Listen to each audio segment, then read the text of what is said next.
Deixa eu aproveitar para aqui.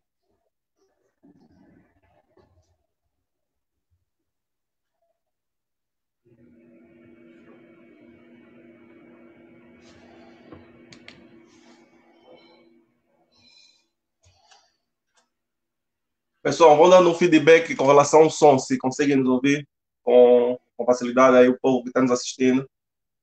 A gente tem aqui o outro retorno. E eu estou ouvindo bem.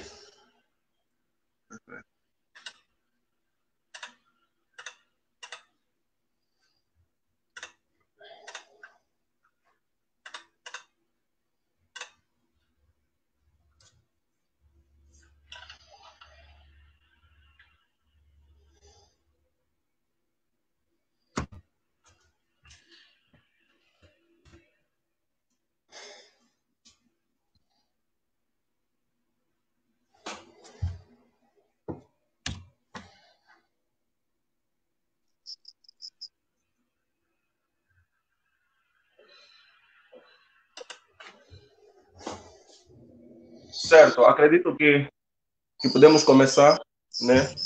Mais uma vez, quero agradecer a tua participação na nossa live, né? É um prazer ter ali você conosco para a gente conversar um pouco acerca das questões ambientais e dos impactos, né? Então a gente vai conversando, vai gravando e a live depois fica gravada, o pessoal depois pode, né, interagir conosco sem problema. Então, primeiramente, Pedro, eu queria, né, que você falasse um pouco de você, da tua trajetória na parte ambiental, tanto em Angola como no Brasil, e da tua formação, para a gente te conhecer um pouco.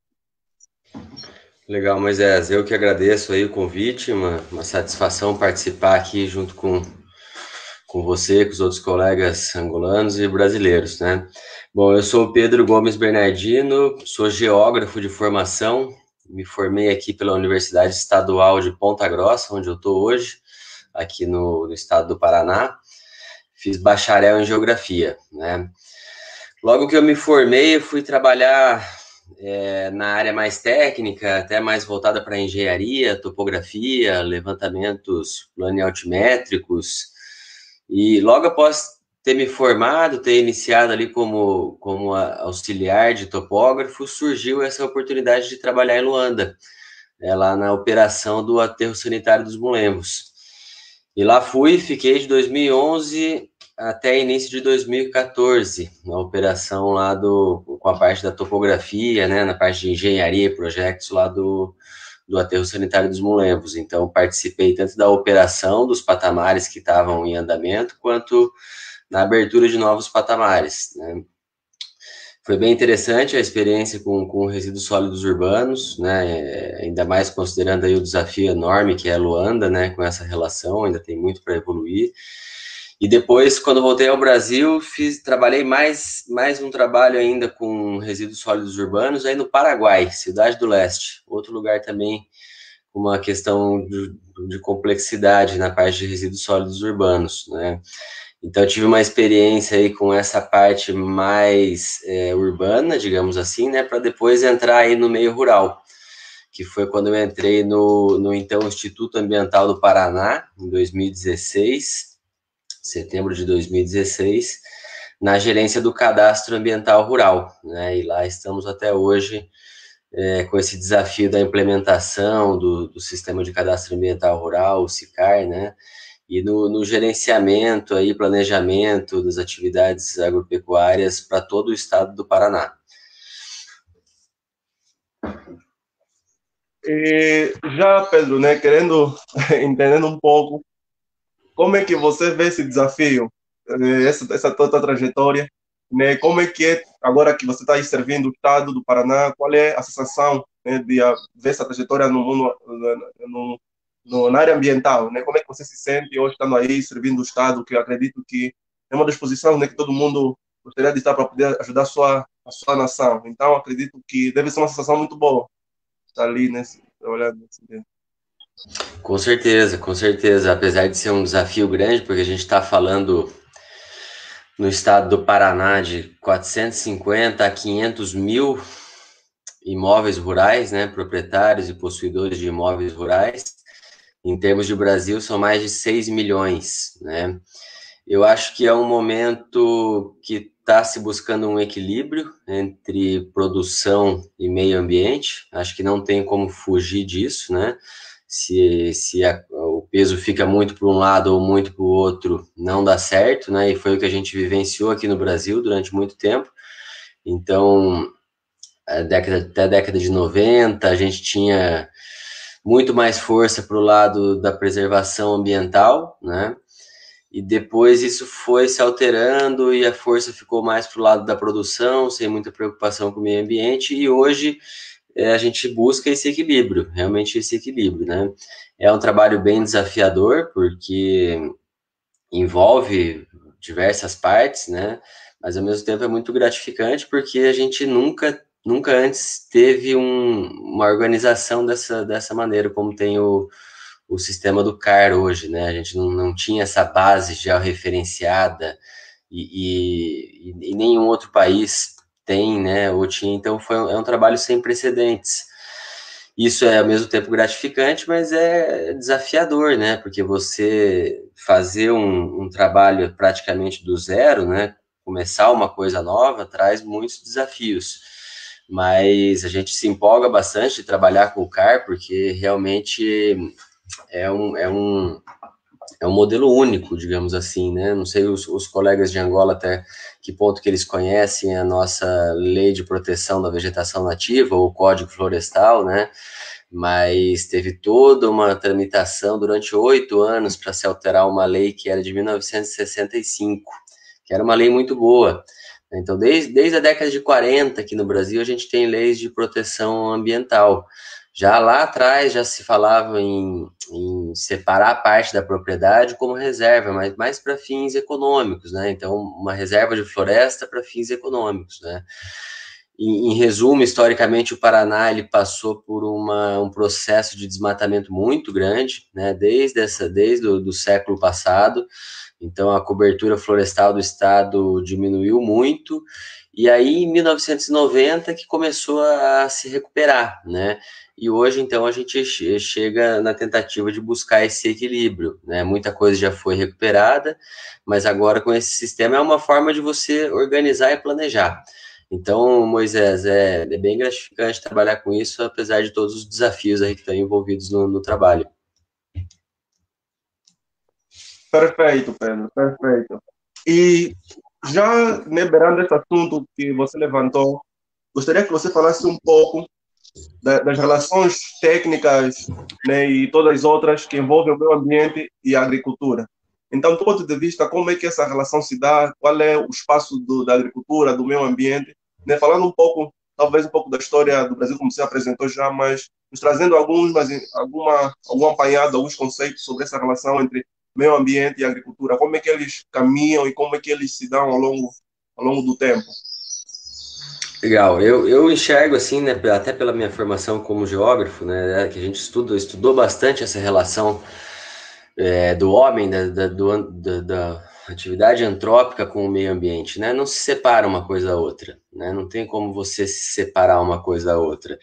Então, assim, desde as cidades, as indústrias, isso já traz um impacto no meio ambiente, da forma como que ele é, né, e na agricultura também, né? Então, assim, você não tem projeto agrícola, não tem agricultura sem meio ambiente, né? Não tem como a gente separar uma coisa da outra.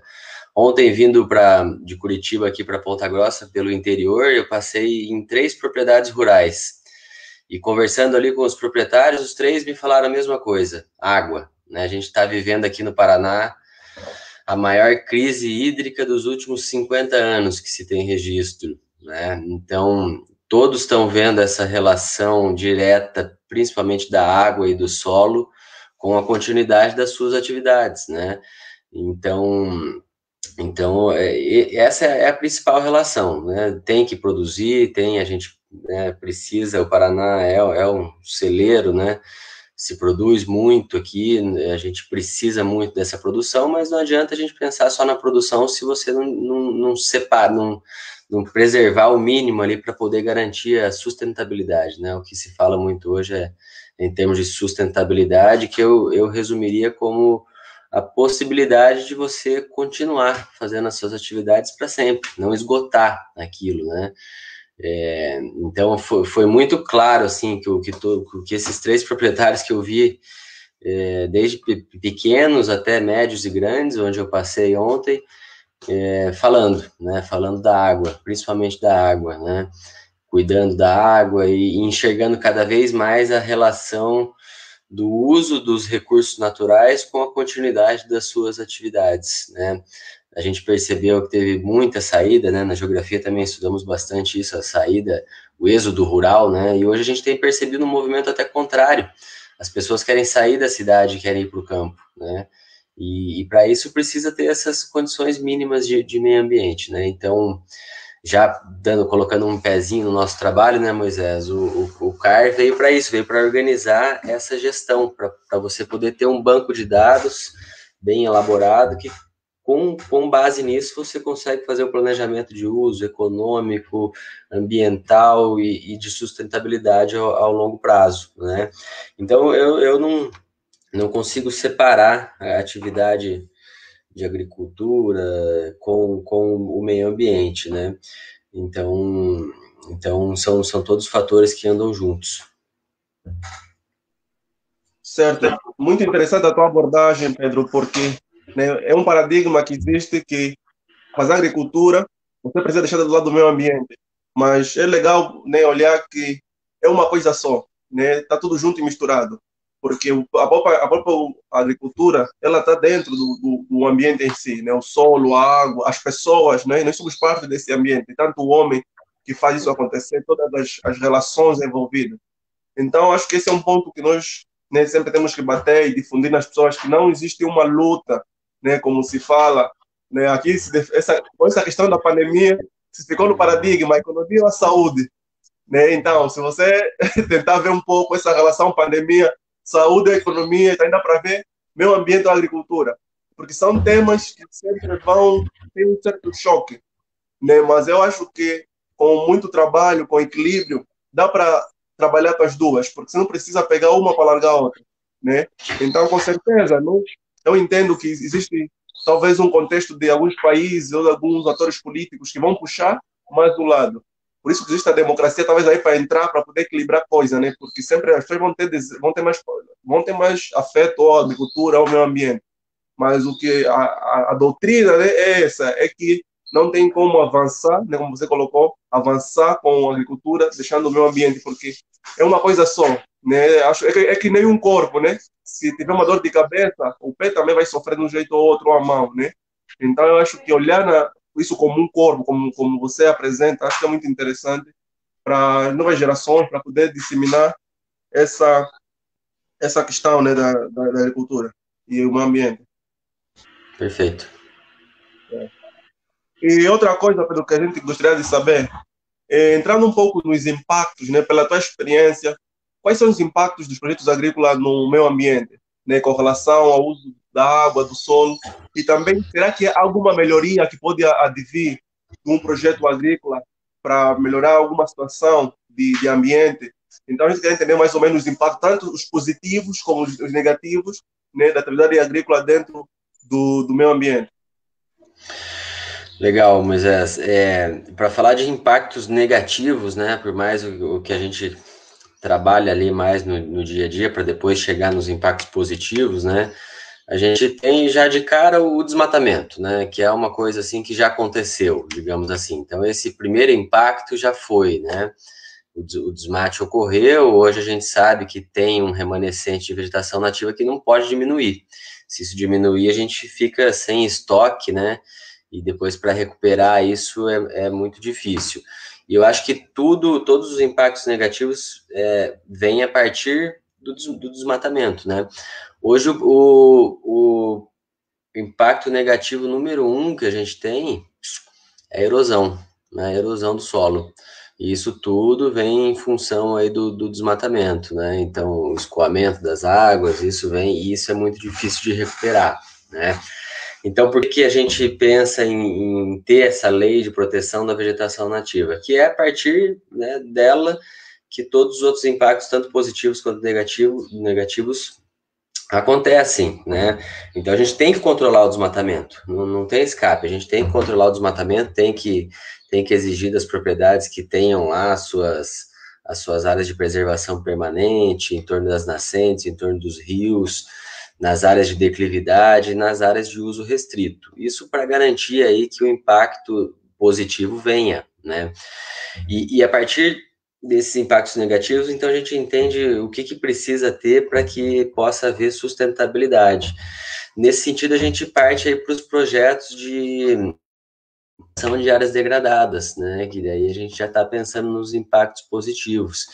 Então, o que a gente trabalha é estabelecer tanto normativas e regulamentações de como fazer, dar termos de referência de como fazer esses pradas, né? Projetos de recuperação de áreas degradadas, para que os projetos agrícolas tenham sustentabilidade, tenham duração ao longo prazo, né? Então, o próprio proprietário, ele sabe que ele precisa daquela mata, que ele precisa daquele rio, né, que sem aquilo ele não consegue avançar nas suas atividades, né, ninguém consegue produzir sem água, sem um solo bom, né, então a gente percebe que esses impactos positivos, né, de ter uma produção sustentável, né, da pessoa conseguir tirar o seu sustento, ele conseguir vender bem, né, seja lá a sua produção familiar, ou seja uma commodity, isso a gente percebe que se não for de forma sustentável, não avança, tem que ser de forma sustentável, né? Então, os principais impactos que a gente, negativos, né, que a gente procura controlar, parte todo do controle do desmatamento, né? Então, a lei trouxe um corte temporal para quem havia desmatado, a lei federal, né? E a partir de então tem que recuperar para que possam então vir os impactos positivos dos projetos agrícolas, né? Para que aquele proprietário possuidor consiga se garantir na sua terra, consiga passar para as próximas gerações, né? E consiga ter os recursos naturais necessários para isso, né? Então, em termos de impacto, da parte agrícola, Moisés, você que é o cara da área aí, mais que pode me complementar, né? Na parte da geografia, a gente não estuda Verdade. tanto essa parte Acredito técnica, né? que, sim, acredito que a parte que você colocou, Pedro, é fundamental, a parte da erosão. Eu acho que a erosão é o principal vilão da degradação, porque quando, né, você tem um desmatamento, como você apresentou, o maior impacto, né, você deixa as partículas do solo mais soltas, né? Então, qualquer chuva que bate aí, qualquer vento, causa uma erosão tanto hídrica como eólica, né? Então, quando o desmatamento é algo terrível, por quê? Eu tenho acompanhado lá em Angola, nós temos 62 milhões de hectares aráveis, né? O nosso país todo tem 124 milhões de hectares. Então, 60 milhões é arável. O restante está conservado em florestas, né? E outros tipos de vegetação. A Mas, metade. só que, mas o que é isso? Mas o que acontece? Estava desmatamento em Angola. E lá, o desmatamento, né, muita madeira que está saindo, teve denúncia esse dia no AMBO, né, desmatamento de algumas empresas multinacionais, levando essa madeira para fora. Né? Então, só que o que acontece é que as pessoas que governam, tanto a população, o setor rural, tipo, não tem aquele senso de entender que isso vai trazer um grande desequilíbrio a longo prazo. Então, a parcela da sociedade que vê o desmatamento como um pé, um tiro no pé, é pouca. Estás a ver? Porque a consciência de muita gente está a desmatar. Mas quais são os impactos desse desmatamento? Você cria erosão. E criando a erosão, os sedimentos vão para os rios.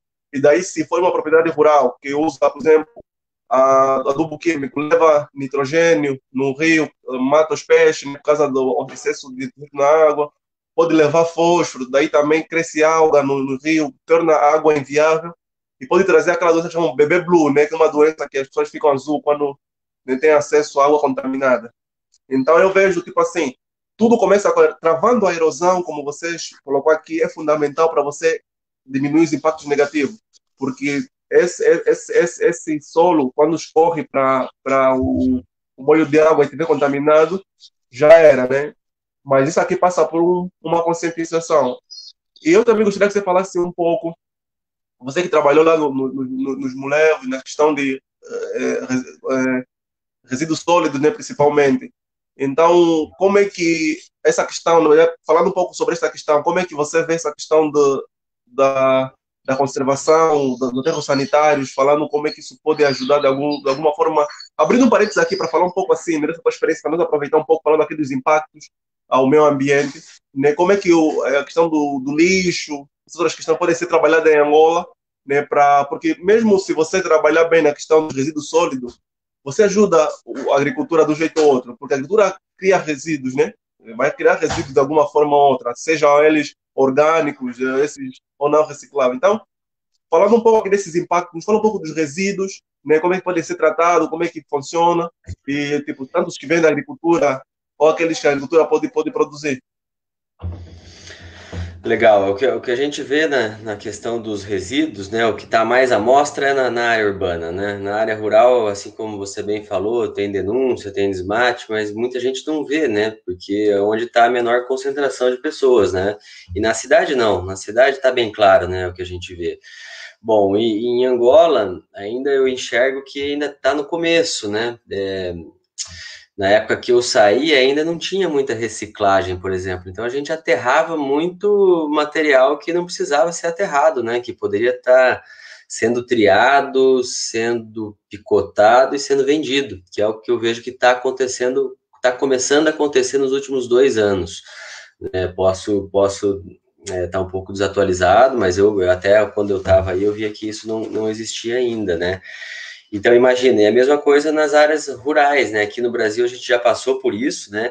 Tinha muito resíduo nas áreas rurais, então recipientes aí de agrotóxicos, coisas que tinham que ficar longe dos rios e acabavam parando nos rios, contaminando e colocando todos esses riscos aí que você colocou, né?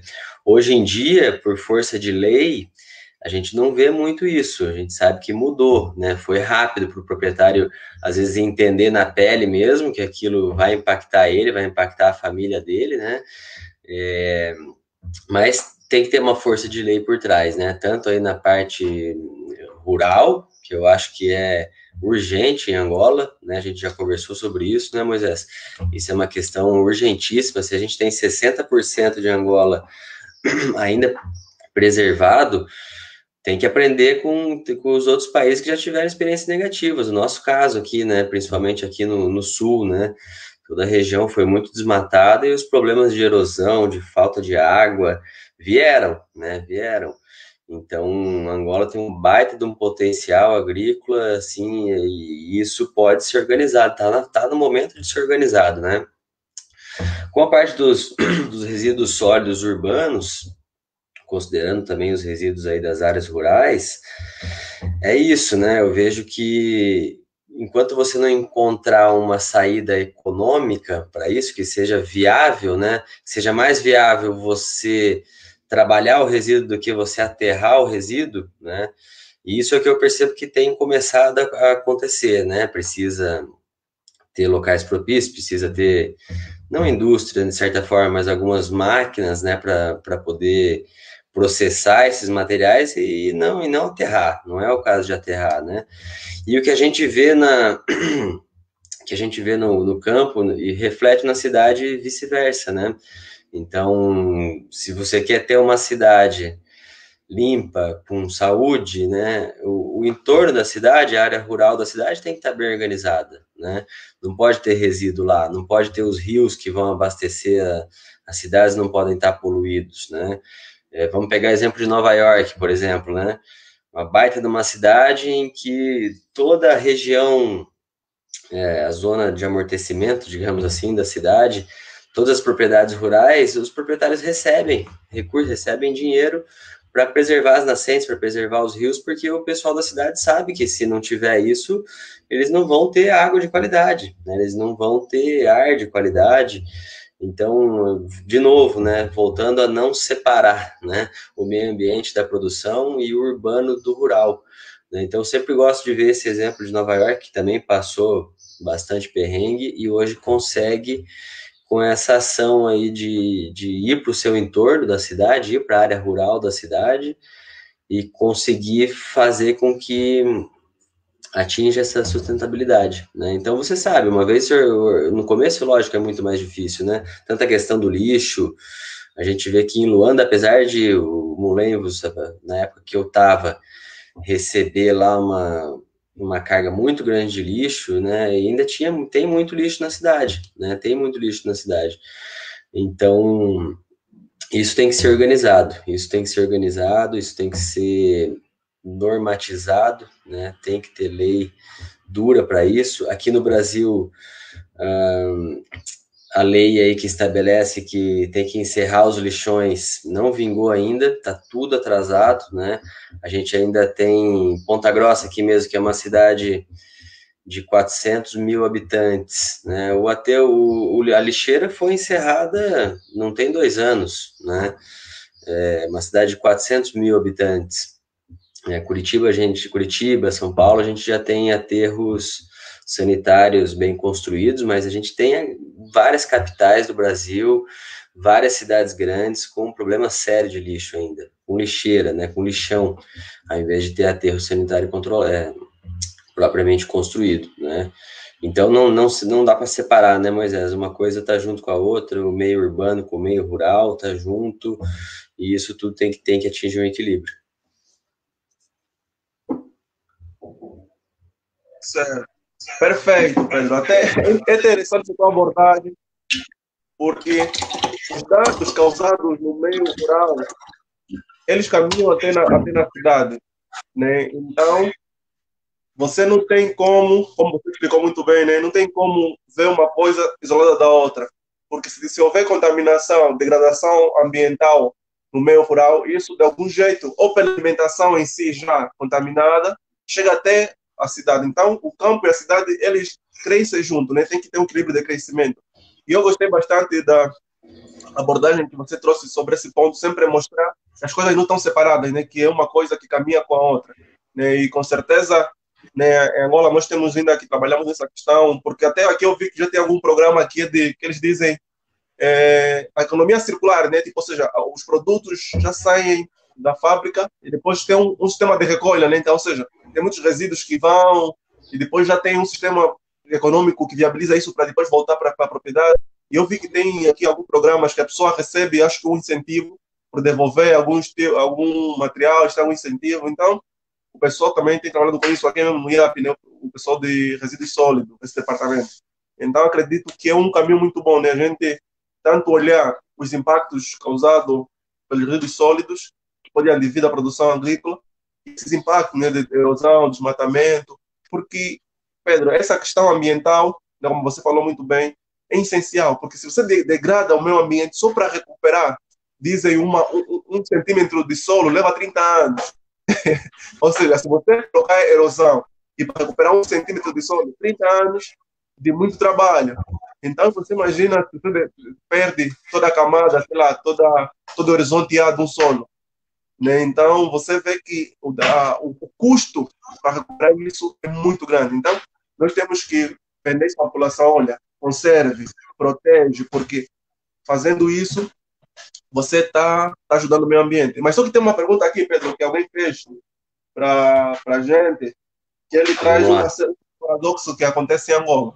Ele fala assim, o Correia Adelino, como e o que dizer às famílias angolanas que fazem o desmatamento ou desflorestação quando precisam de lenha e a produção de carvão para sobreviverem, tendo em conta que a desflorestação descontrolada tem um impacto muito forte para o meio ambiente. Então, ele diz que, né, isso é verdade. Né? Existem muitas famílias que estão numa situação de pobreza. Então, eles fazem do desmatamento, né, para recolher o carvão, uma outra coisa para poder ter o sustento. Então, ele apresenta como é que podemos trabalhar isso, a questão das famílias que precisam da floresta, do desmatamento para sobreviver, e, ao mesmo tempo, temos o desafio de preservar o meio ambiente. O que você diria, assim, como uma coisa que podemos fazer para poder atenuar esses dois lados? Legal, Adelino, sua pergunta. Eu vi aí em Angola vendendo carvão vegetal. Isso me causou um espanto, porque eu nunca tinha visto, né? Carvão mineral também, né? Não tenho o que dizer para as famílias, né? Se você não der uma alternativa. Seja por força de lei, seja o governo não chegar e dizer, tem uma alternativa que é assim e que as pessoas verem que tem viabilidade, não adianta você falar, né? A pessoa precisa daquilo para viver, sem aquilo não se vive, né? Então você tem que oferecer alternativas, né? Tem que mostrar que isso se esgota, né? Primeiro de tudo que isso se esgota, e você tem que oferecer, tem que viabilizar alternativas, né? Tem que fomentar alternativas, né? Então, o que poderia substituir o carvão, né? O que poderia substituir a lenha para a sobrevivência dessas pessoas? Isso tem que ser colocado, isso tem que ser oferecido, isso tem que ser oferecido na prática, né? Tem que ter projetos piloto e isso se espalha. Isso, né, não é de uma hora para outra, é claro, né? Pois a gente sabe que tem gerações aí que trabalham dessa maneira, não é de um dia para o outro que vai mudar. Mas então não adianta só chegar para o fulano e falar, você não pode desmatar, né? Isso é ruim. Não, a pessoa precisa daquilo. Né? Você fala assim, não posso desmatar, então o que você me oferece? Tem alguma alternativa? Tem algum forno que usa energia do sol? Tem alguma outra alternativa que eu possa usar? Me ofereça, né? Então, assim, eu acho que o Moisés também sempre trata na questão da educação ambiental. Eu acho isso muito interessante, né? Eu acho que isso tá casado com alternativas que você possa oferecer para essa população, né? Então, se a gente sabe que tem foco de desmatamento em áreas que não deveriam estar desmatando, né? Porque ainda não tem estoque e que esse desmate não é sustentável, né? Ou seja, não tem um manejo do desmate, né? Você tem que pensar em políticas públicas que ofereçam alternativas que sejam mais viáveis do que a pessoa ir lá e desmatar para fazer carvão, né? Então, por meio de educação e por meio de implementação de políticas públicas. Tá, Adelina? Não sei se deu para esclarecer, mas muito boa a tua pergunta. Não é só falar, né? Falar é muito fácil. Para gente que está na cidade, está aqui no ar-condicionado, está aqui, liga a torneira, sai água, liga o fogão, sai a chama. É muito fácil falar, né? Agora eu quero ver você se colocar na situação dessas pessoas que precisam disso, né? E dizer, não, você está cometendo um ato errado, não se pode desmatar. Não, a pessoa está lá, ela precisa daquilo, ela tem que ter alternativa viável, né? Então é a política pública e já existe. A gente está em 2020, né? Tem alternativa, a ciência está aí, tem muita coisa rolando, né? Então, basta ter uma vontade política, né, de atender essas pessoas que mais precisam. Tem alternativa, existe alternativa, não é só questão de cobrar, tem que também oferecer. Perfeito, perfeito, Pedro. E é interessante que, como você falou, políticas públicas, educação, porque ninguém vai escolher uma atividade, né, enquanto tem uma melhor. Então, o que a gente pode trabalhar com relação a isso? Se os próprios projetos agrícolas tiverem impactos ambientais saudáveis, eles criam renda, né, geram renda. Aí tá, o turismo rural pode entrar ali, né, porque esse negócio do organizar bem o meio ambiente, você dá mais vazão para o turismo. E também hoje em dia tem muita empresa, muito turista que viaja de acordo com essa questão da sustentabilidade, né? Tipo, os países mais sustentáveis. É uma nova tendência dos consumidores. E, Sim. e eu acredito que trabalhar também com os projetos agrícolas, os projetos ambientais, você pode gerar os parques nacionais, então, ou seja, você cria um monte de atividades em que você pode trazer o poder público, né, em colaboração com essas comunidades para poder gerar uma certa renda. Isso aqui é uma coisa a curto prazo. A médio prazo, está formar o pessoal, educação, tudo certinho. E daí depois começar a entrar, vai ter com certeza Angola, o próximo desafio de Angola que vai ter daqui a pouco vai ser reforma agrária e questão de previdência. Isso vai acontecer bastante em Angola. Então, quando chegar essa época das reformas agrárias, o povo querer também ter parte da terra e querer produzir, nós já podemos, os impactos ambientais já podem atenuar essa discussão. Então, você gera emprego, distribui terra nas pessoas, né? Dá fomento, como aconteceu no Brasil, mas o interessante aqui, Pedro, é que a gente já começa numa base em respeito ao meio ambiente. Ou seja, você quando começa a financiar de forma séria, porque financiamento sempre teve, tudo sempre, mas só que agora, qual é a qualidade desse financiamento, né? qual é a qualidade dessas coisas. Então, eu acredito, Adelino, que o caminho é longo, é políticas públicas, é conversar com a população, é mostrar para ele, é tipo, por exemplo, a questão de pessoas que zungam lá em Angola, os zungueiros. Ninguém quer estar na zunga. Quem é aquela pessoa que está consciência vai querer correr atrás com os policiais? Ninguém. Mas quando você traz uma coisa que é mais vantajosa do que a zunga, ele vai sair da zunga. Entende? Então, o nosso desafio é porque a gente traz aqui essas lives para falar. Nesse momento, talvez o poder econômico é reduzido, mas a discussão está a começar. Temos que, Exato. toda coisa que existe, um dia foi uma ideia, né? Porque tudo que hoje em dia, mesmo as coisas que geram, movimentam muito dinheiro, as empresas mais caras da Bolsa de Valores, um dia foi uma ideia. Então, eu acho que o caminho é começar aqui, né, falar que é possível fazer e o próprio arranjo, eu acredito, da sociedade, o próprio desenvolvimento da nossa história ambiental, vai trazer as oportunidades para a gente tirar o povo dessa situação, né? Porque a questão que ele traz, Pedro, é muito séria, né? Porque há pessoas que não têm como eles viverem sem essa questão do, da questão do carvão, né? Você já viu lá para já viste em Angola, né? Como é que o pessoal às vezes vende os carvões lá nas vias públicas?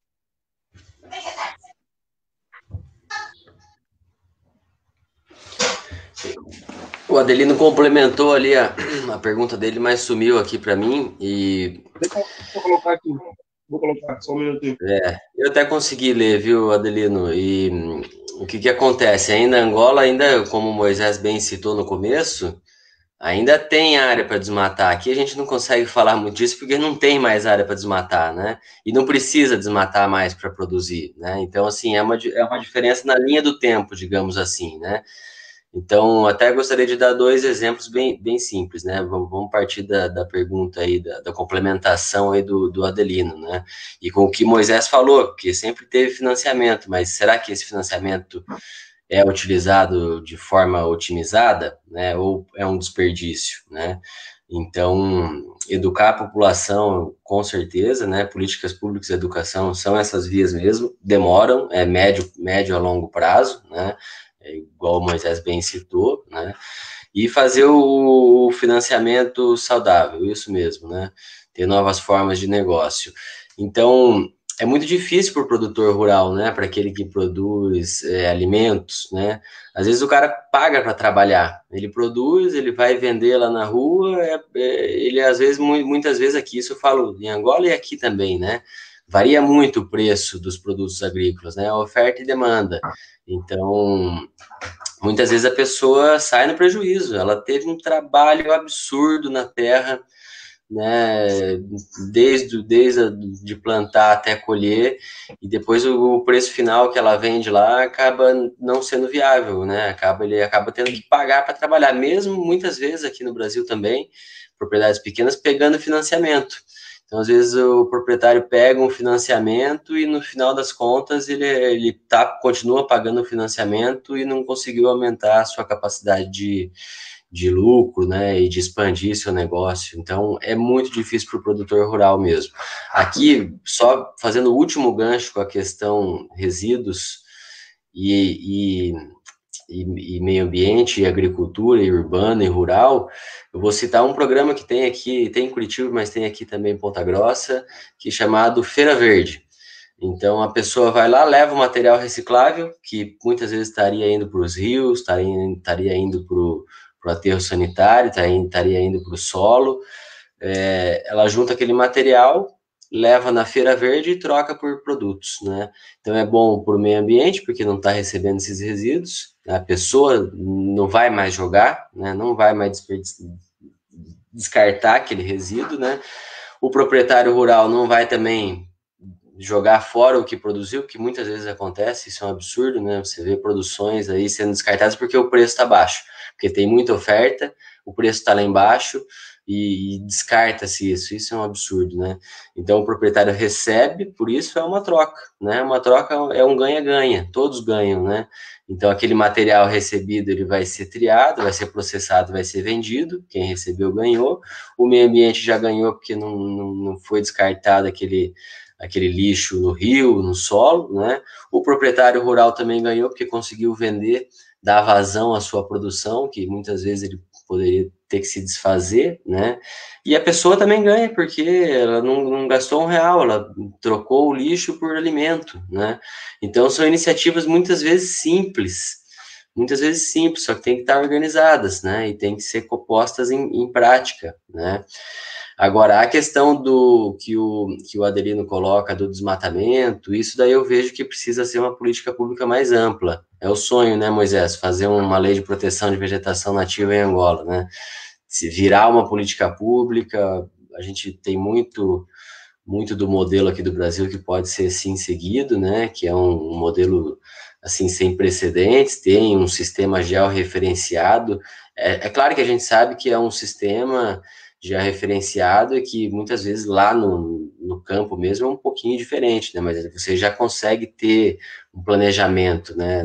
Você consegue ter o mínimo de base necessária para você poder planejar, né? Então, muitas vezes, Adelina, a pessoa, com a área que ela tem ali, se ela desmatou e não teve prática sustentável, aquele solo foi, né? Não vai conseguir produzir mais. Então, precisa desmatar mais. O que a gente percebeu aqui? Que não, que se você tiver práticas de manejo de solo, práticas sustentáveis, você não precisa abrir mais áreas. Você deixa, reserva parte da sua propriedade com o mato em pé, para aquilo vai produzir água para a sua família, para a sua produção, para sempre, né? Você mantém aquelas nascentes e você maneja o solo que você já desmatou para que ele consiga avançar, né? Aqui na nossa região, aqui o plantio direto, né?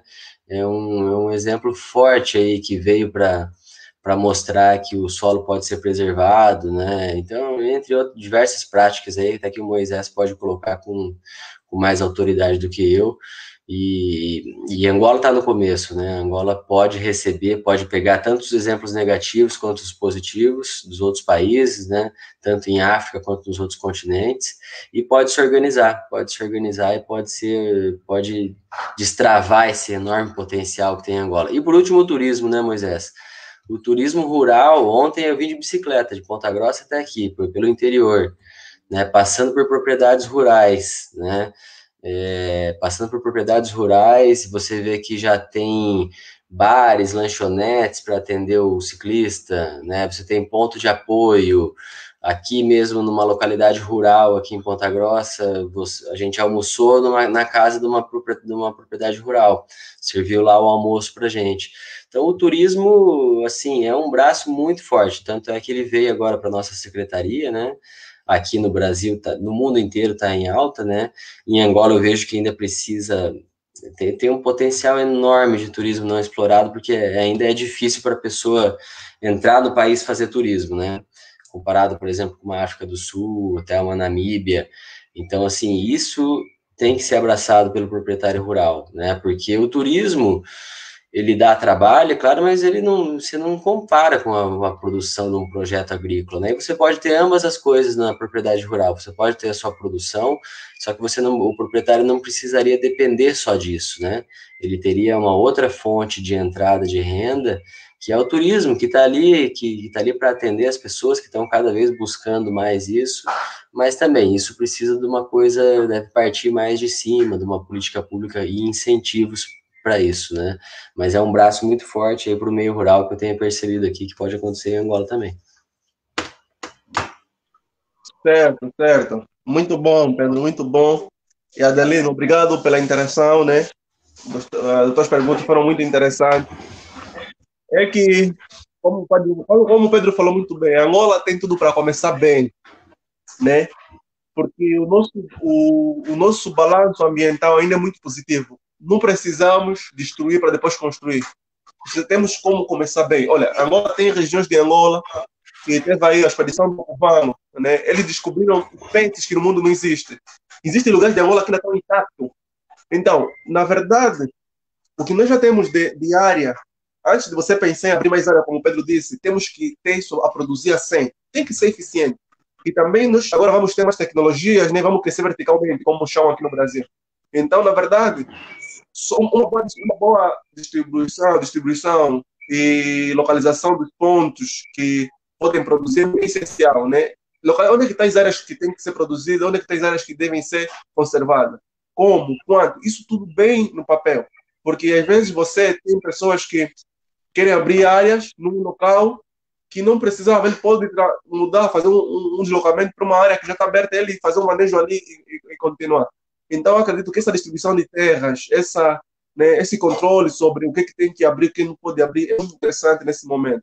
E começar bem, né, com a educação, com a política pública, para evitar os erros, porque se a gente errar, depois somos preço, o preço de corrigir o erro e depois fazer o certo. Então, nós não temos tantos recursos assim nesse momento no país para depois começar a fazer retrabalhos, né?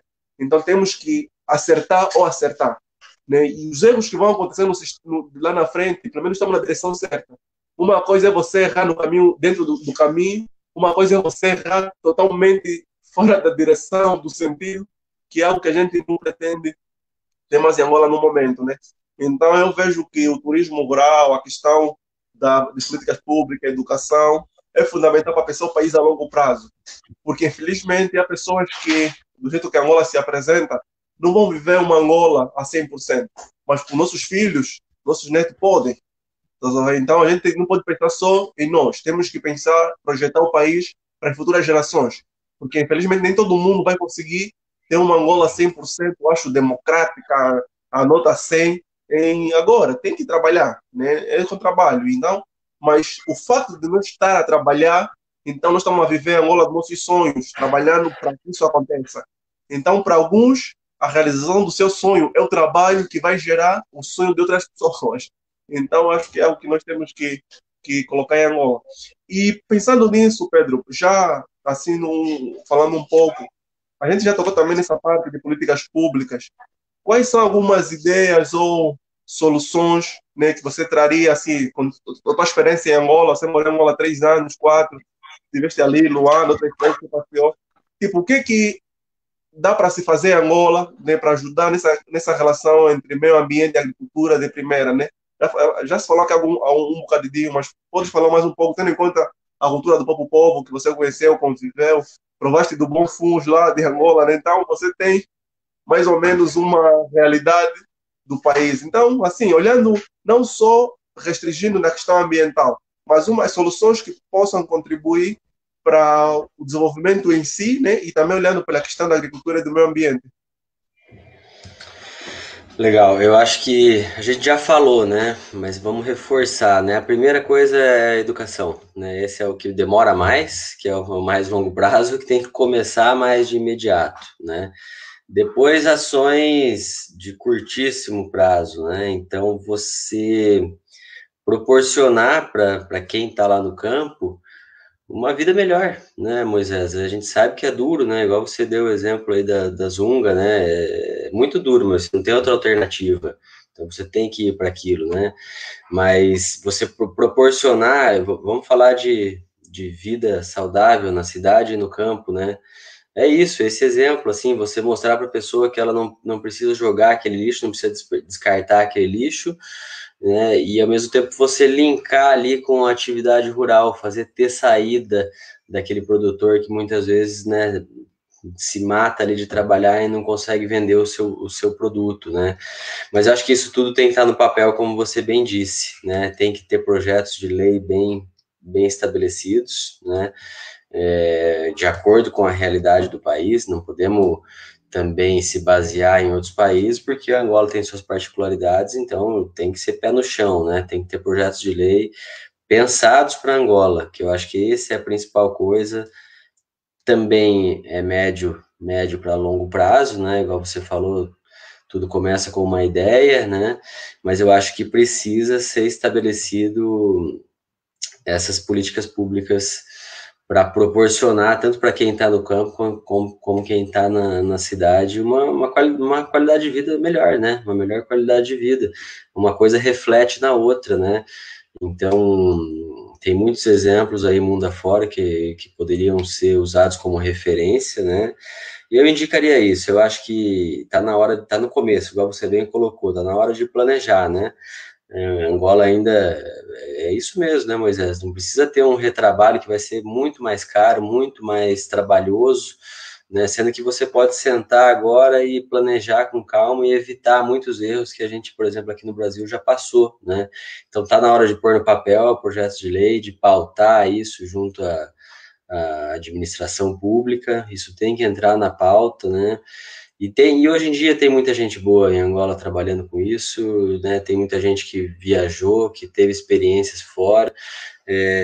Basta colocar isso na pauta, isso tem interesse aí da administração pública, se assim quiser que o seu país, né, tenha mais qualidade de vida. Então, acho que essas duas questões são o pilar, né, a educação e as políticas públicas.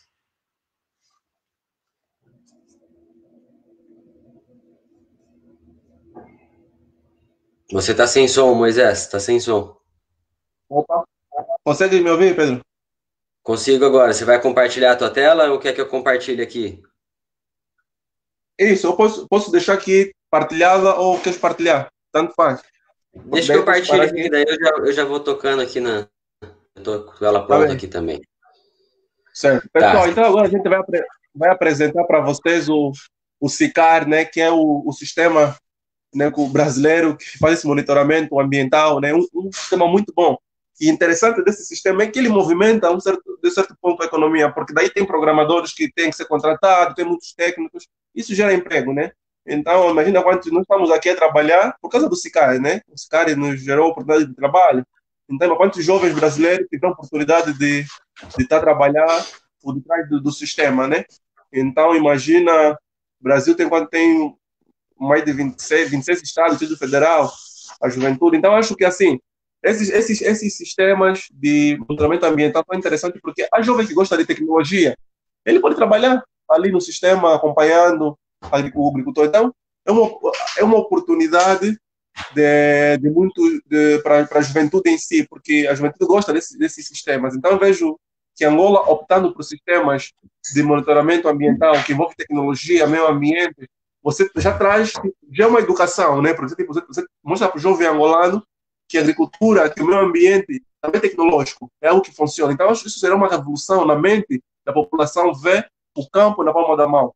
Já é a melhor educação que a pessoa pode ter, porque as pessoas gostam de telefone, computador, vendo isso ali, vendo o rio ali, então isso já ajuda na própria emancipação da mente. Então, vamos apresentar aqui um pouco o sistema, né? Pode mostrar para nós um pouco. tá, Moisés, bem colocado, né? Aqui a gente sabe ainda que a gente está tratando com um produtor, um proprietário rural, muitas vezes não tem acesso à tecnologia ainda, né? Apesar que isso está chegando cada vez mais, né? Mas abre muita frente de trabalho para assistência técnica, né? Para os engenheiros agrônomos como você, para os geógrafos, biólogos. Aqui o Código Florestal de 2012 e o sistema do Cadastro Ambiental Rural foi uma quebra de paradigma, né? Quando eu estava na geografia, era muito mais travado para você fazer a regularização ambiental do imóvel rural, né? Tinha que ter uma assinatura de responsabilidade técnica para todo e qualquer projeto, tinha uma briga de classes aí entre os engenheiros, quem que podia fazer, quem que não podia. E quando veio o CART, deu a possibilidade de você desenhar sua propriedade direto em cima da imagem de satélite. Aquilo foi realmente uma quebra de paradigma, aquilo não existia antes, né? Eu lembro quando surgiu o CAR, bom, já vou colocar bem rapidamente o histórico aqui, foi criado pela Lei 12.651 de 2012, que é então o chamado novo Código Florestal, mas na verdade o nome da lei é Lei de Proteção da Vegetação Nativa, né? Então eu lembro quando isso surgiu, eu falei, caramba, mas então eu vou poder desenhar a propriedade rural direto em cima da imagem de satélite? É isso mesmo.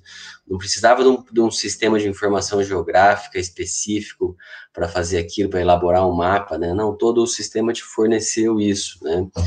Então, o CAR foi criado pela Lei 12.651 de 2012 e regulamentado pelo Decreto 8230 em 2014. Começou a funcionar, então, em 2014. Todo proprietário posseiro de imóvel rural no Brasil é obrigado a fazer o seu cadastro. É semelhante à declaração do imposto de renda. É uma declaração do seu imóvel rural. Você tem que declarar a realidade física e documental do imóvel. É um registro público, eletrônico, né? Então é todo pelo sistema, né? Tudo tudo pela internet, né? Você envia ali o seu cadastro, colocando ali a localização geográfica, a área do seu imóvel, né?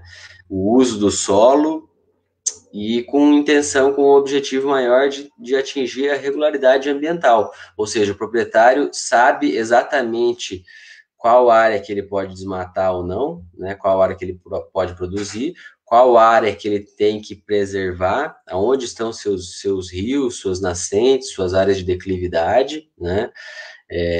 Para ele poder ter segurança, tanto segurança agrícola, né, de sustentabilidade dos seus projetos, quanto segurança jurídica, porque ele está cumprindo a lei, ele está legal perante a lei, né? E isso também coloca ele literalmente no mapa, né? A pessoa às vezes está produzindo lá, nunca viu o mapa da sua propriedade, né? Então isso serve muito para o planejamento, né? Então, ó, olha o que o SICAR já atingiu aqui no Brasil de 2014 até hoje. 6 anos, quase 6 milhões de imóveis cadastrados, isso está desatualizado, tá até fevereiro, a gente já deve estar bem perto aqui dos 6 milhões, né? E aí 550 milhões de hectares, é muita coisa, né? O amarelinho que vocês estão vendo aqui é a área do imóvel, né? Aqui eu tenho cada estado, cada província aqui. Então eu estou aqui na região sul, eu e o Moisés, né? Então temos o Rio Grande do Sul, Santa Catarina e Paraná, essa é a região sul. Vamos aqui para o Paraná, que é a nossa província querida aqui. Tudo isso que está em amarelo aqui são as áreas dos imóveis, né? Então ele já tem esse aqui é o sistema da consulta pública do CAR, onde qualquer pessoa, depois eu vou colocar ali o link, o Moisés pode colocar o link aí para vocês acessarem, é a consulta pública do SICAR, né? Então, quase todos os dados dos proprietários eles estão disponíveis para consulta pública, só não tem os dados sigilosos, né? O nome do proprietário, seu CPF, né? O cadastro de pessoa física, e o número da matrícula do imóvel. O resto, toda a parte geográfica, qualquer pessoa pode acessar e pode verificar como que está sendo feito. E isso, né, num segundo momento, o que vem cada vez mais sendo exigido, as empresas que compram as commodities, que vão comprar os produtos agrícolas, estão exigindo cada vez mais a regularidade ambiental. Eles não querem comprar de quem desmatou irregularmente, né? Eles não vão comprar, eles vão embargar essas áreas de quem teve desmate irregular, né? Então, as empresas também podem acessar e podem verificar isso, né? Vamos ver aqui na região noroeste aqui, para a gente entender um pouquinho melhor. Vou escolher um município aqui de Amaporã, por exemplo. Né? Então, ele traz aqui o nome do município, Amaporã, são 200 imóveis, 36 mil hectares cadastrados. Se a gente der um zoom a mais, ó, a gente vai ver aqui uma propriedade em si. Acho que a minha internet não está tão boa assim, ele demora um pouquinho para carregar. Mas se a gente clicar em cima do imóvel, olha como que aqui a gente já consegue perceber, até mesmo numa imagem de satélite com uma resolução espacial limitada, mas olha a precisão disso, né?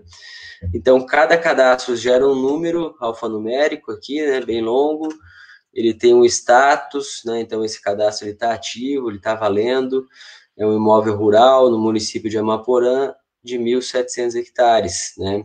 Então, você já consegue baixar um demonstrativo daquilo que foi declarado e realizar também o download do shapefile, disso que ele foi declarado. Lembrando que tudo que a gente está vendo aqui é o que foi declarado.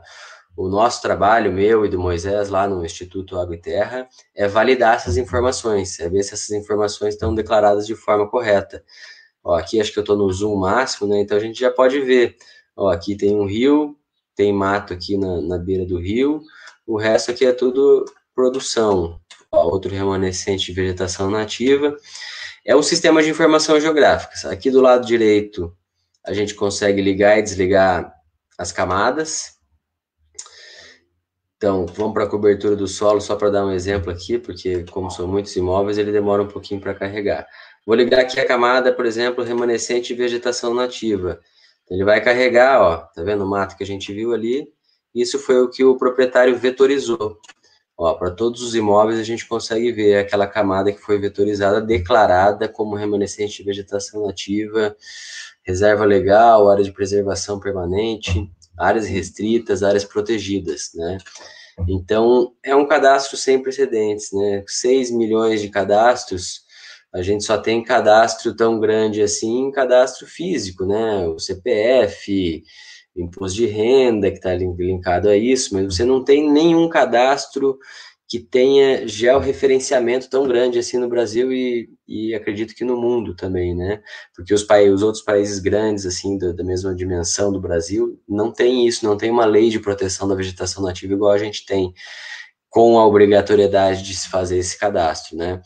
Então, é uma base riquíssima, né, para planejamento econômico, planejamento de meio ambiente, dos imóveis rurais no Brasil inteiro, né? Então, cada traçadinho desse aqui amarelo é o proprietário que foi lá e declarou o seu imóvel. E declarou o seu imóvel, a área do seu imóvel e o seu uso do solo, né? Então, é bem interessante, eu convido vocês aí para explorar bem a consulta pública do SICAR, podem ver o Brasil inteiro, então aqui a gente está no bioma Mata Atlântica, que se estende aqui até os estados do Nordeste, aqui você tem, por exemplo, um Mato Grosso, que pega bioma Cerrado, bioma Pantanal e bioma Amazônia, né? É uma transição entre biomas, você tem uma complexidade maior, né? Amazonas, o Pará, então todos os estados, cada unidade federativa trabalha de forma independente. A grande maioria dos estados, assim como a gente aqui no Paraná, optou por usar esse sistema federal, mas o estado, se quiser, pode desenvolver o seu. Olha, Minas Gerais, quase 1 milhão de imóveis, né? Está desatualizado. Hoje, 820 mil cadastros, o dobro do que a gente tem aqui no Paraná, um grande estado, né? Então, tendo isso numa base já referenciada, você tem tudo na mão que você precisa para ver se aquele proprietário está cumprindo com a lei, né? Está regular ambientalmente ou não. E, ao mesmo tempo, o próprio proprietário pode usar aquilo para os seus projetos agrícolas, né? Ele pode, a partir disso aqui, ele pode fazer estudo da área de plantio, onde que é melhor ele plantar, ele pode cruzar com outras camadas de declividade, camadas aí mais ainda para a parte agrícola mesmo, né, de qualidade de solo, irrigação, tudo isso ele pode partir aqui dessa base do CAR, né. Estão vendo a outra tela agora, Moisés? Mudou aqui para a tela do site inicial ou não? Não, né? Ainda tá na consulta pública, né?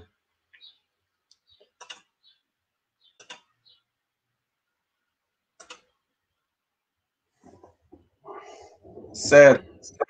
Enquanto o Pedro vai colocando ali, pessoal, isso é uma revolução, né? Você imagina esse passo que o Brasil deu em colocar todas as propriedades rural de mais de 5, 6 milhões na palma da mão.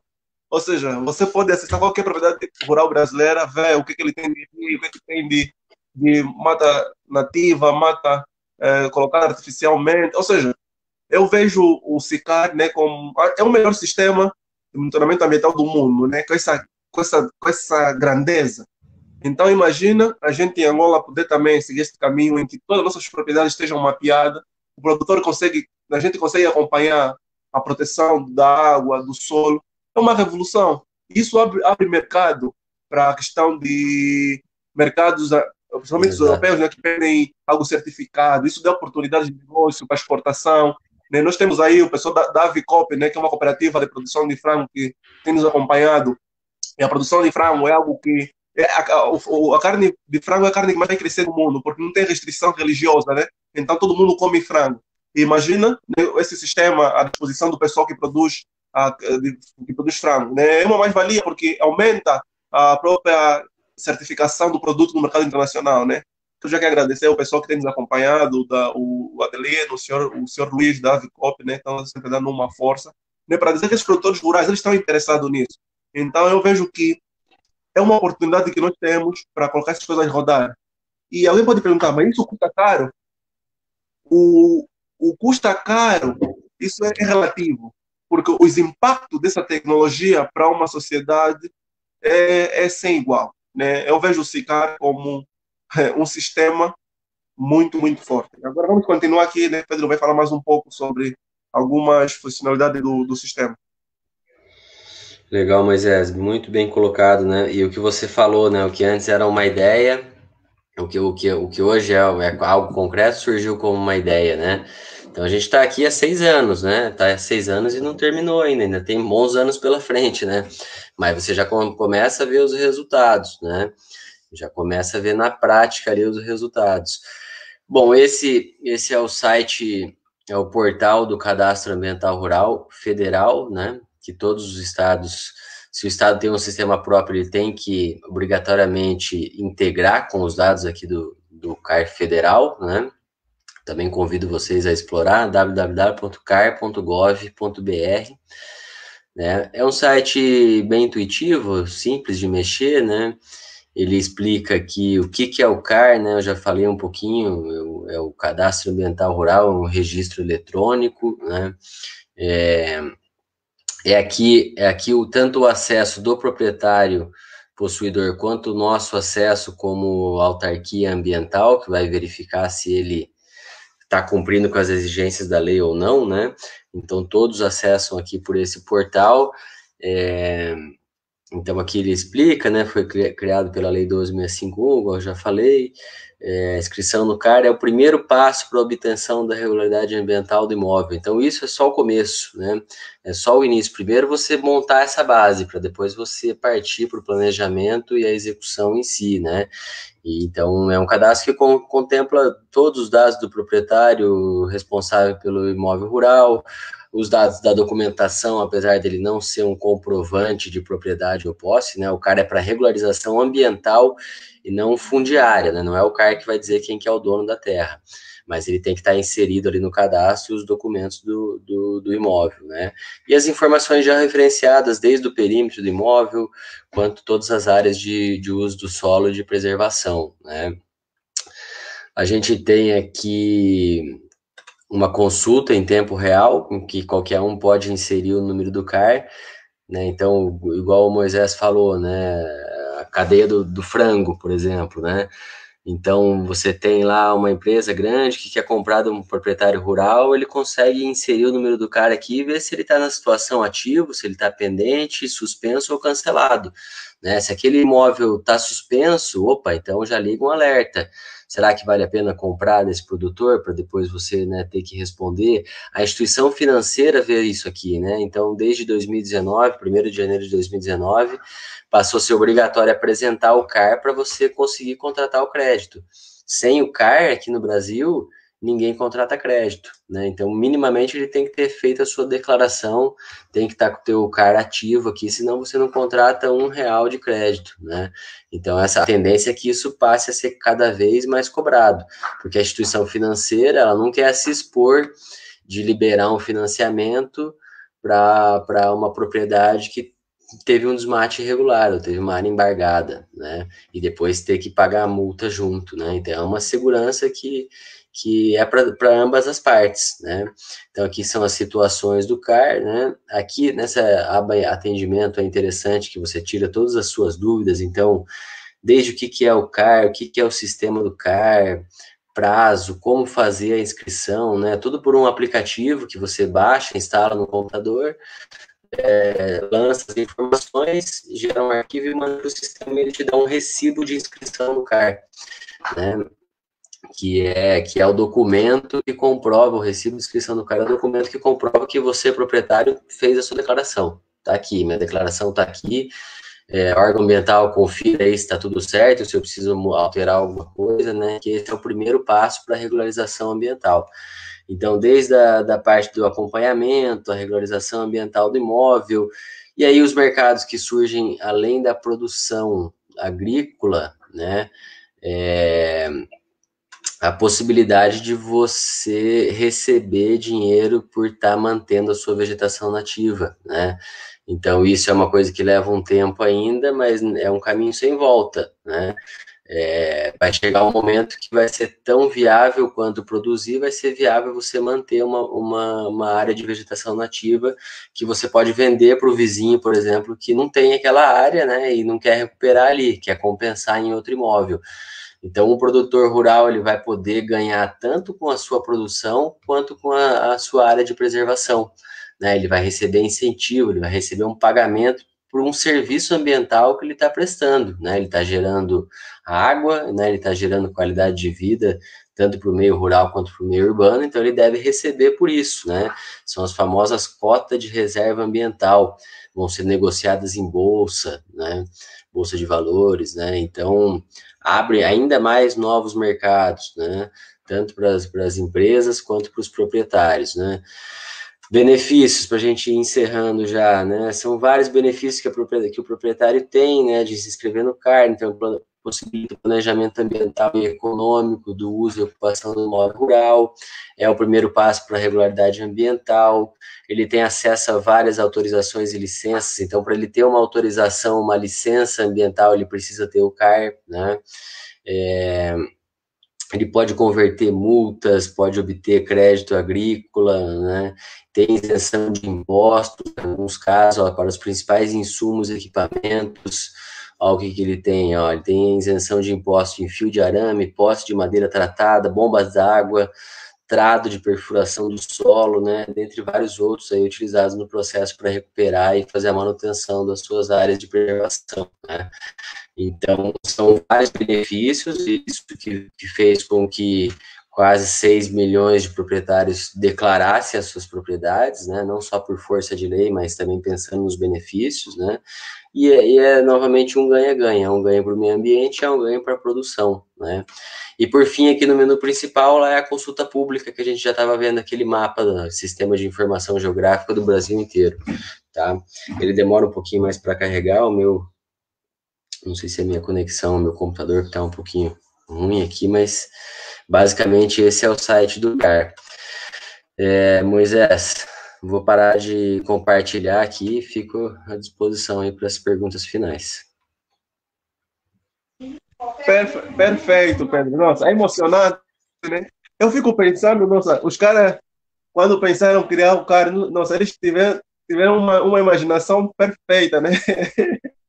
Porque quando se fez a lei, talvez não se imaginou como é que seria o CAR, né? Depois teve que ter um decreto para regulamentar.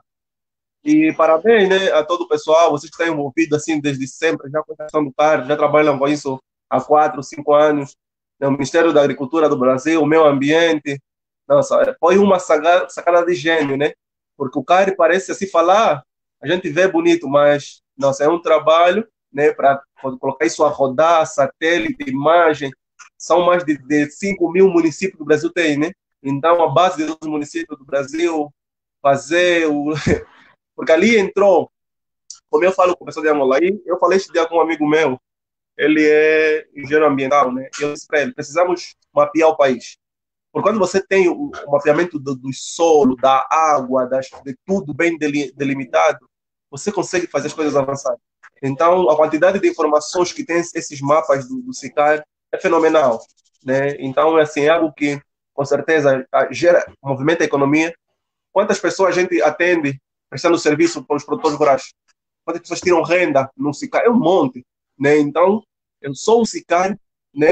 Há municípios que isso movimenta a economia deles tranquilamente, porque é muita informação.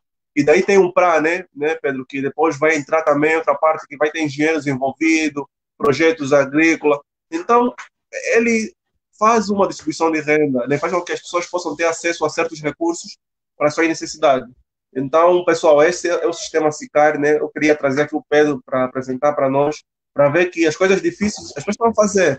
Então, Angola também tem essa oportunidade de poder, né, avançar nesse sentido. E aqui tem uma pergunta, Pedro, que alguém fez, na verdade, foi mais uma afirmação, né? Precisamos de mais parcerias, falta-nos conhecimento e negamos muito o que precisamos. Temos que cair na real, né? Então, Florinda Ramos.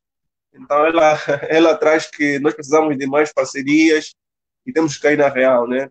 Porque acredito que existe talvez, sei lá, uma ilusão por parte de muita gente em Angola, achando que as coisas vão bem, né?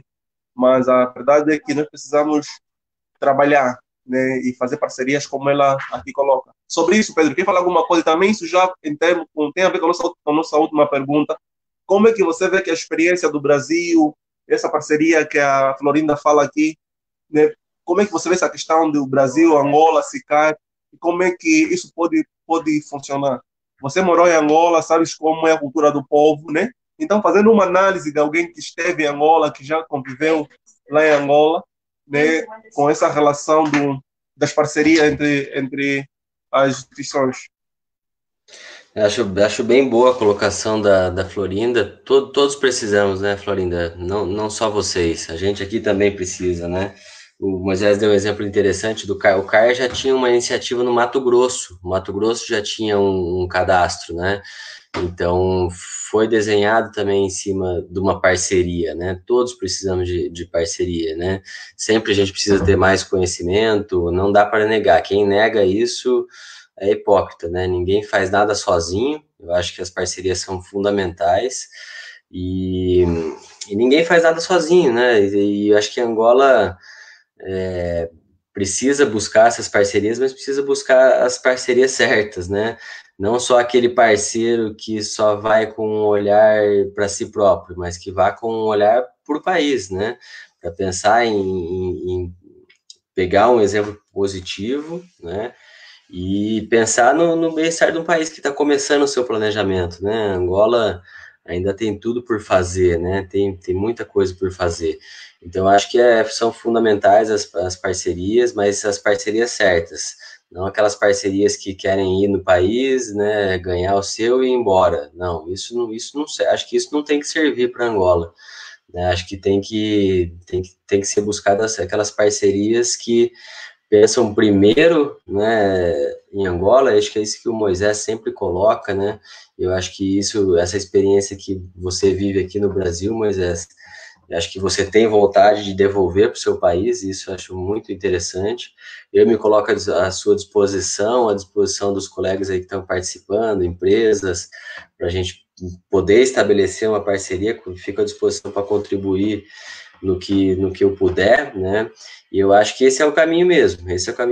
A gente tem que aprender tanto com as experiências positivas quanto com as negativas, né? Então, muito bem colocado, Florinda. A gente tem que admitir que precisa mesmo de parceria e de conhecimento, né? E justamente isso, né? Cair na real. Só que eu acho que o teu cair na real tem muito a ver com essas parcerias que não são as certas, né? Que daí às vezes você se fecha porque você teve uma experiência negativa, né? Então é o caso de acertar nas parcerias, não é qualquer parceria que a Angola quer, né? Tem que ser as parcerias corretas. E eu sou suspeito para falar porque gosto muito do país, né? Pude conhecer o interior, mas gostaria de conhecer mais, espero voltar. E então sou um pouco suspeito para falar porque eu tenho um pouco de Angola no coração, né? Vivi aí 3 anos, então para mim, assim, é um caso à parte, né? Eu gosto muito, mas eu acho que é exatamente isso, né? Estabelecer parcerias positivas. Tá certo, Pedro. Olha, muito obrigado, Pedro, né, pela essa live. Nossa, foi incrível. E eu gostei tanto da parte que você apresentou o SICAR, né? E o pessoal lá em Angola, muita gente fala para mim que eles têm dificuldade de acompanhar lá até tempo real, cada internet. Então eles vão assistindo, sabe? Depois ao longo Certo. do tempo, porque daí fica pesado para eles acompanhar a live assim ao vivo, pela internet, Uhum. e cai sempre. Então o pessoal vai indo assistindo e com certeza vai gerar algumas dúvidas. E depois, numa próxima oportunidade, né, a gente vai poder ajudar o pessoal a entender melhor o SICAI. E eu também vou fazer alguns recortes da parte lá que você apresentou o SICAI, vou partilhar, porque há pessoas que não conseguem assistir o vídeo inteiro devido à internet, né, Internet. que não Uhum. consegue acompanhar. Mas, Pedro, muito obrigado, né, por essa disponibilidade. Né, o CITA agradece e nós estamos, né, com esse programa de projetos agrícolas. Nós acreditamos que o tempo chegou, o tempo da gente fazer alguma coisa por Angola. Então, por isso que eu trouxe você aqui com toda a tua experiência, a tua vivência, tanto no Brasil como em Angola, para poder compartilhar conosco esse momento. Então, só tenho a agradecer e obrigado por aceitar o nosso convite. Eu que agradeço, Moisés, e fico à disposição aí se quiser fazer um novo evento aí mais específico sobre o CAR, pode contar comigo, tá? Foi muito boa a experiência, obrigado. Tá bom, então, Pedro. Muito obrigado. Tenha um domingo abençoado. Tamo junto. Vocês também. Obrigado. Forte abraço aí para Obrigado. todos de Angola que estão nos acompanhando e do Brasil também. Obrigado.